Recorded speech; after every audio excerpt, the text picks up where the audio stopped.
Hey, I'm Jason Loughlin, and in this video I'm going to show you the evolution of some classic country rhythm guitar here.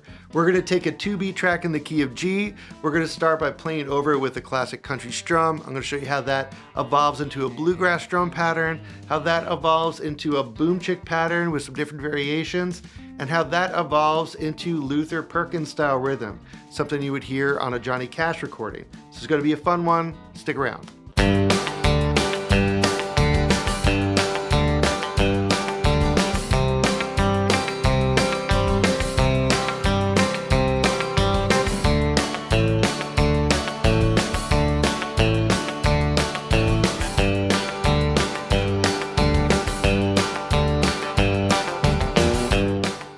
All right, before we get into it, go grab the free notation tab and backing track.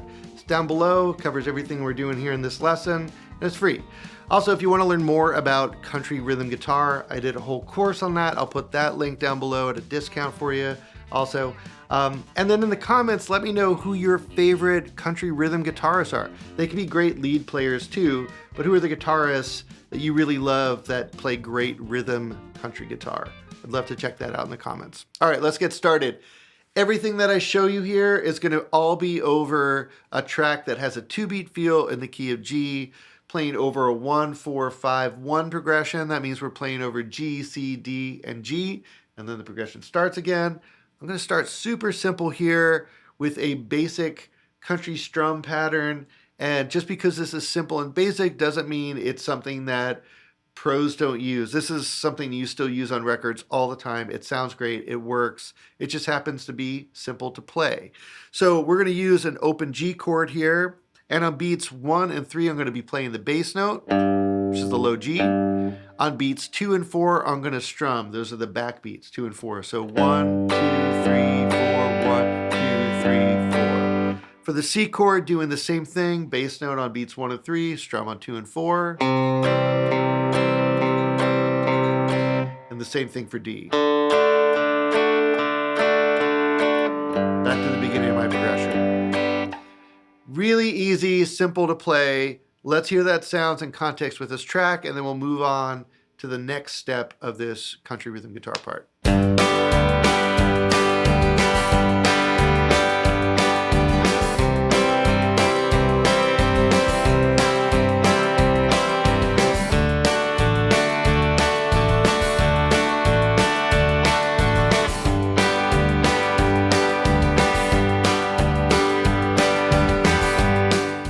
Okay, let's move on to the next kind of evolutionary step of this 2-beat rhythm, and we're going to do something that's a little closer to a bluegrass strum or something that Maybelle Carter would play, where we have an alternating bass line. And I'm being very general here in my statements. There's plenty of times where you'll use this rhythm for country and you'll use a country rhythm for bluegrass. These are just generalities here. So what we're going to do here on beat 1 is we're going to play that same G bass note and then strum on beat 2. But for beat 3, instead of playing another root for a bass note, we're going to switch it up and we're going to try to play the 5th of the chord whenever possible. So in this case, the 5th of the chord is the open D string. Play the open D string on beat 3, strum again. So you have root, strum, 5th, strum. Let's do the same thing off of the C chord. So we have a root here that we played before on the A string. But for the 5, I want to keep it on the low end and rather than playing the open G string, I want to have that weight to the note. So I'm going to move the 3rd finger and play that G on the 3rd fret of the E string. So 1, 2, 3, 4, 1, 2, 3, 4. In scale degree numbers, that's root, strum, 5th, strum. Root, 5, root, 5. For the D chord, easy to do, we're not moving around. You have your root on the 4th string open, and your 5th is the 5th string open.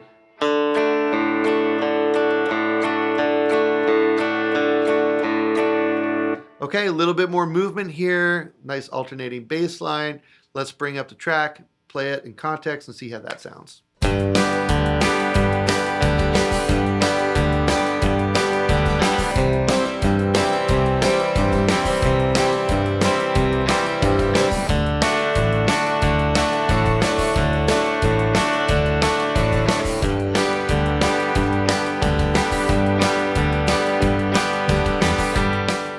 All right, now let's make this movable. So now I'm going to take all these chords and I'm going to play them all in position using cage shapes. So for the G chord or 1 chord, I'm going to use an E-shaped G chord. 4 chord, I'm going to use an A-shape C chord. 5 chord, I'll use a C-shaped D chord. So I have 3 cage shapes, all staying in position using good voice leading so they connect really well together when they're all really close like that. All right, so I could do all the same things I was doing with the open chords here. I could do the country strum, where I'm just playing a bass note on, or a root on 1 and 3. I could do that more bluegrass style strum where I'm alternating between the root and the 5th. And I could do that for each of these chords.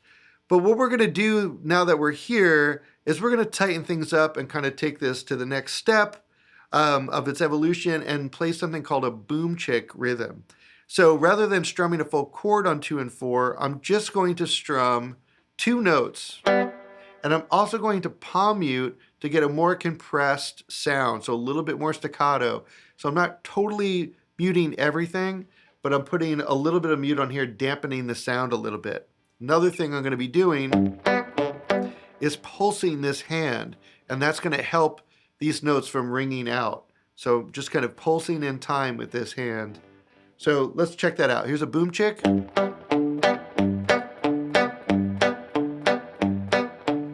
What I'm doing is playing the root on beat 1 still. Backbeat, I'm just strumming the 4th and 3rd string. Playing the 5th on beat 3.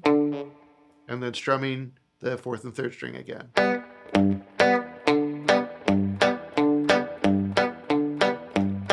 Great rhythm. That's also something, if you're a Chet Atkins fan, that's also what Chet is doing with the thumb pick. His thumb pick is playing alternating bass line, and on the backbeat strumming just a couple notes to give the illusion of a bass player and a rhythm guitar player playing at the same time. And then he's using his fingers to play melodies around that. But that's his rhythm section, what we're doing there, the boom chick. If you want to do that off of the 4 chord in this position, you're going to have to alternate that index finger from the root to the 5th.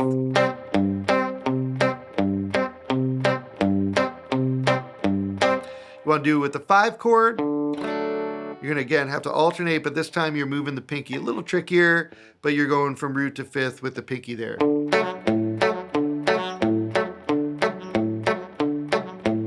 And then you're back to your 1.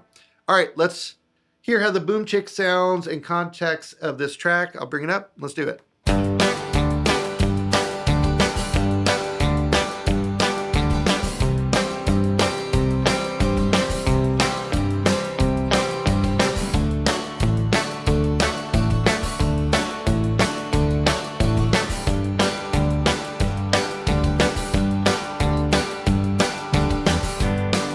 Hey, before I move on to the next rhythm, I have a whole course out called 20 Must-Know Country Guitar Rhythms. It's all of the standard, classic, common country feels and country rhythm patterns that you need to know to become a great country guitarist. I'll put the link down below at a discount for all of you that are watching the video. Go check it out. I think it's very helpful. All right, back to the lesson. Okay, for the last one, we're gonna play even less. So we started with full chord on the backbeats, and we went to just 2 notes on the backbeats, and now we're just going to go all single notes. So I'm going to start here with that E-shaped G chord again, and what I'm going to do is on the backbeat, rather than playing the root and the 3rd or the 4th and the 3rd string, I'm just going to play the root. So I'm going to have root, root, 5th, root, root, root, 5th, root. And the other thing that I'm going to do is I'm going to move my hand really close to the bridge here, more tension back there, so I get a brighter, twangier, more compressed sound. But that means that I can't palm mute anymore, so I have to do all the muting with my fretting hand. So the way to practice that is to practice bouncing off of these notes so you're releasing tension on the notes, so they never have a chance to ring into each other.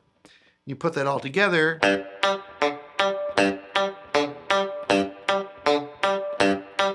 Now we're getting pretty close to sounding like Luther Perkins, guitar player for Johnny Cash. This is starting to sound like early Sun Records, Johnny Cash, Tennessee 2. Let's just take it a full step forward here, and instead of playing a quarter note on the backbeat, Let's play eighth notes and let's make them totally palm muted.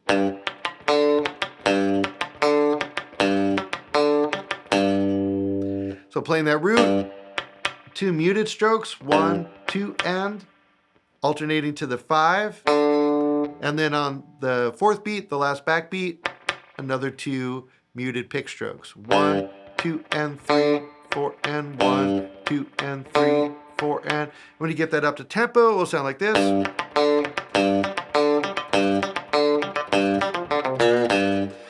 Let's do that with the track and see how that sounds.